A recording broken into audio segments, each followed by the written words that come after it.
So we know the child's main work is to build themselves.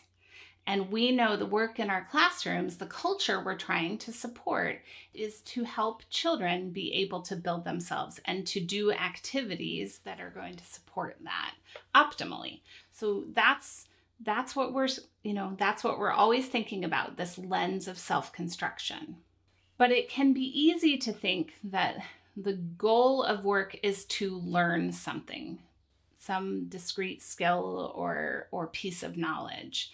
And we have all sorts of external, expectations that are put on us to reinforce this idea that the goal of work is learning.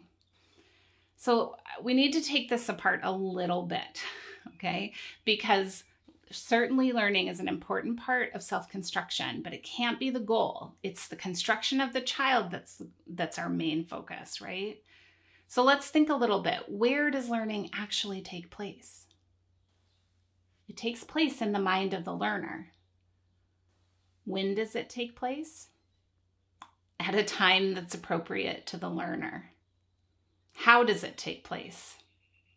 In a manner appropriate to that individual learner. Why does learning take place? Because the learner has been inspired or excited. They want to learn. We have to recognize that no adult can make learning happen in the mind of a child. We cannot get inside the child's brain and force it to happen. We just can't. No one can. Learning happens inside the mind of the child. And we have to recognize that all we can control is sort of all the external conditions that make that learning possible. The child is doing the self-construction. The child is doing the learning. Our job is to support that, but we cannot cause it.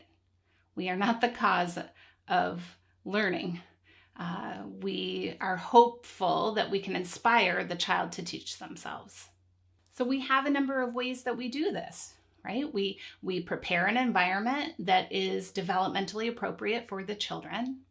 We leave the children free in that environment to choose the things that are going to support their auto-education, their self-learning and self-construction.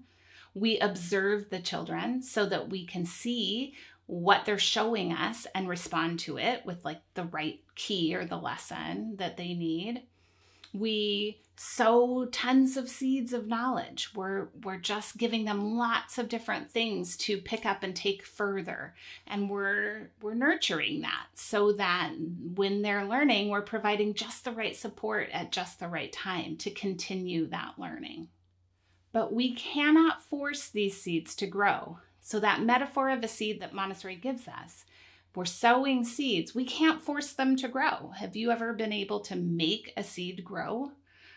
We provide the best environment. We nurture it along. We add extra sort of nutrients as a seed might need. We plant more seeds around in case that one doesn't grow. This is exactly our job in the classroom.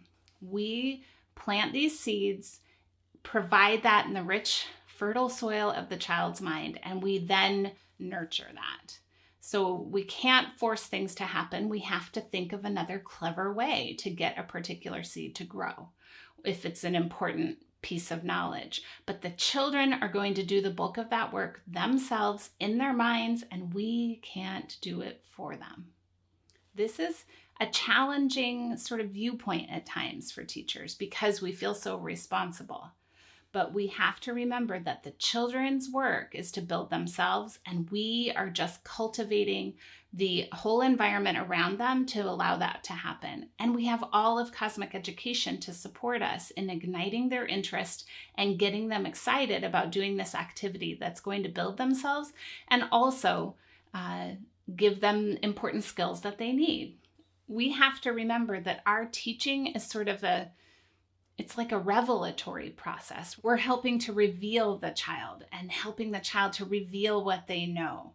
We are there to inspire and ignite interest, and we have to implement all of cosmic education to do that so that the child can build themselves optimally and learn the skills that they need to learn. And an important aspect of that is making sure our culture of work is robust in the classroom so that children do the work that's going to be best for their self-construction.